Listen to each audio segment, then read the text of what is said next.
Assalamualaikum warahmatullahi wabarakatuh. Perkenalkan, nama saya Rizky Madi Utomo dari kelas Sistem Informasi 2023A.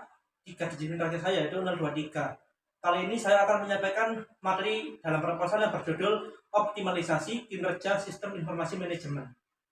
Yang pertama ada latar belakang. Saat ini, sistem informasi manajemen yang digunakan perusahaan dinilai belum optimal dalam mendukung proses pengambilan keputusan. Hal ini terlihat dari laporan yang dihasilkan seringkali tidak akurat dan terlambat, sehingga menghambat manajemen dalam menganalisis kinerja perusahaan secara cepat dan tepat. Tujuan dari sistem informasi manajemen sendiri yaitu untuk memenuhi kebutuhan informasi umum seluruh manajer dan dalam suatu perusahaan atau unit organisasi.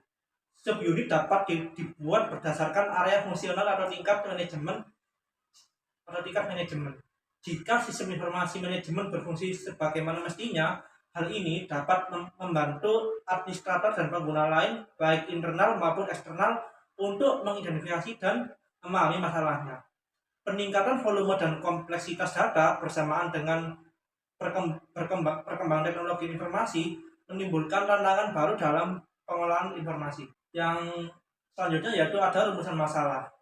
Yang pertama yaitu ada bagaimana sistem informasi manajemen mempengaruhi kinerja karyawan. Yang kedua, apa dampak sistem informasi manajemen terhadap perkembangan suatu perusahaan. Yang ketiga, peran apa yang dimainkan dalam sistem informasi manajemen dalam mengoptimalkan kinerja manajemen. Yang keempat, apa jadinya jika sistem informasi manajemen tidak berjalan secara efektif. Dan yang terakhir yaitu apa saja faktor yang mempengaruhi penerapan sistem informasi manajemen. Selanjutnya yaitu ada tujuan penelitian. Jadi yang pertama untuk memperoleh informasi dan pengetahuan tentang peran sistem informasi manajemen dalam meningkatkan kinerja organisasi atau perusahaan. Yang kedua, meningkatkan efisiensi proses aktivitas perusahaan. Yang ketiga, mengubah proses kegiatan dalam satu perusahaan. Yang keempat, meneliti keakuratan data dalam sistem informasi manajemen.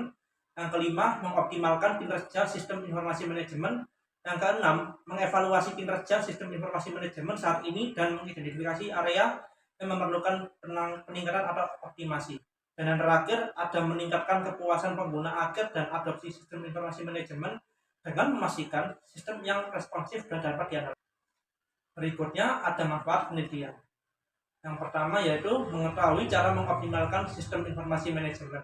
Yang kedua, meningkatkan rasa percaya diri suatu perusahaan dalam mengambil keputusan. Yang ketiga, mengembangkan keterampilan sumber daya manusia dalam sebuah perusahaan. Yang keempat, ada penyelesaian masalah yang lebih efektif dalam suatu perusahaan. Nomor 5, meningkatkan daya saing suatu perusahaan. Yang keenam, memungkinkan organisasi untuk mengidentifikasi dan mengatasi potensi masalah dengan lebih efektif. Dan yang terakhir, membangun citra positif perusahaan. Selanjutnya yaitu ada batasan istilah. Pada proposal ini yang pertama yaitu fokus pada optimalisasi kinerja sistem informasi manajemen seperti efisiensi kegiatan pada perusahaan. Yang kedua, faktor penghambat optimalisasi kinerja sistem informasi manajemen hanya membatasi efisien dan optimalisasi kinerja sistem informasi manajemen pada perusahaan. Yang ketiga, dampak pada suatu perusahaan dapat diketahui melalui efektif atau tidaknya sistem informasi manajemen tersebut pada perusahaan. Yang kelima, mempertimbangkan manajemen proyek yang digunakan dalam konteks optimalisasi kinerja sistem informasi manajemen dan bagaimana hal itu mempengaruhi hasil proyek. Nah, selanjutnya yaitu ada kajian pustaka. Penelitian terdahulu yang pertama yaitu ada penelitian terdahulu yang relevan. Kali ini saya akan menjelaskan dalam bentuk tabel yaitu sebuah jurnal yang saya masukkan dalam proposal. Jurnal tersebut ditulis oleh Afi Nursifa dan diterbitkan pada tahun 2017 dengan judul Optimalisasi Sistem Informasi Terintegrasi dalam Meningkatkan Kinerja Penelitian dan Pengembangan di Subsektor Minyak dan Gas. Hasil penelitian tersebut, penelitian menghasilkan keberhasilan integrasi 3 sistem informasi manajemen, 3 sistem informasi strategis di emigas, yaitu sistem perencanaan, pemanfaatan, dan sistem layanan di bidang tersebut. Hasilnya mencakup independensi data, kemudian pemanfaatan aktivitas, dan kinerja, serta pembuatan laporan aktivitas dan keuangan yang lengkap dan akurat. Selain itu juga integrasi sistem informasi merupakan konsep kunci dalam manajemen sistem informasi. Selanjutnya yaitu ada jurnal kedua yang saya ambil, yang ditulis oleh Sonia N.R. dan diterbitkan pada tahun 2020 yang berjudul Optimalisasi Sistem Informasi Manajemen Pendidikan di Madrasah Muhmainah. Hasil penelitian dari jurnal ini yaitu penelitiannya dilakukan pada Madrasah Muhmainah swasta Jabainur pada Kabupaten Aceh Utara, menunjukkan bahwa sistem informasi manajemen dapat memudahkan akses informasi bagi tenaga pengajar, siswa dan wali siswa di lingkungan madrasah tersebut.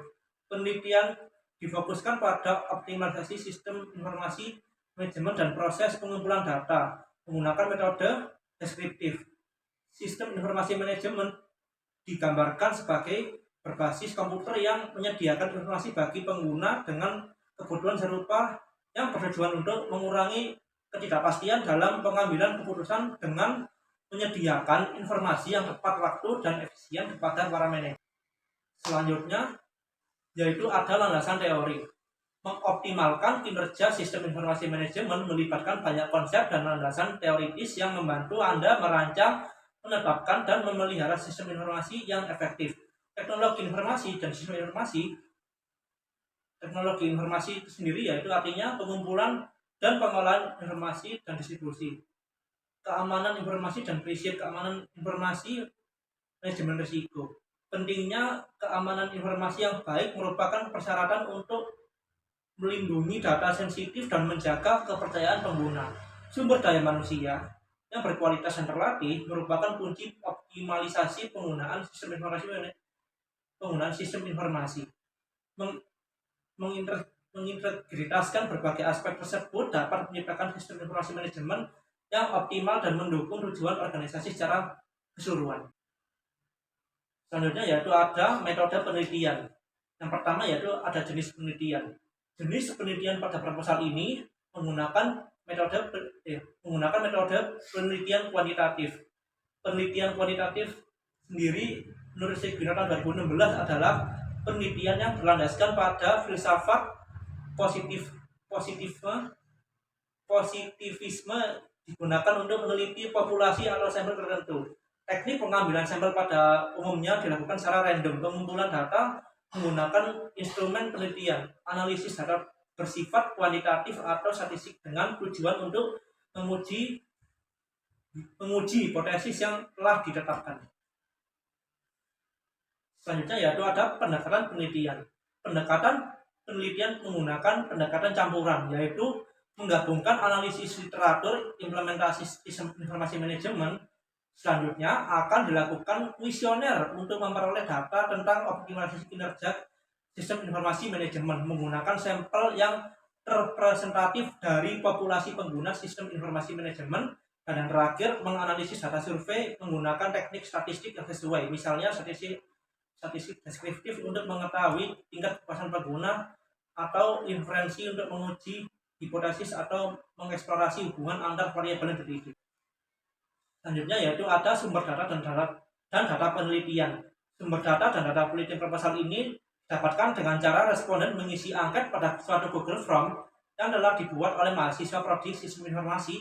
Setelah ini angket yang diisi oleh responden tersebut akan dilakukan analisis sekitar, di mana dapat mengambil contoh nyata yang berada di lingkungan sekitar. Kemudian akan dianalisis hasil dan jawaban dari responden yang telah mengisi angket dirangkum ke dalam jurnal ini.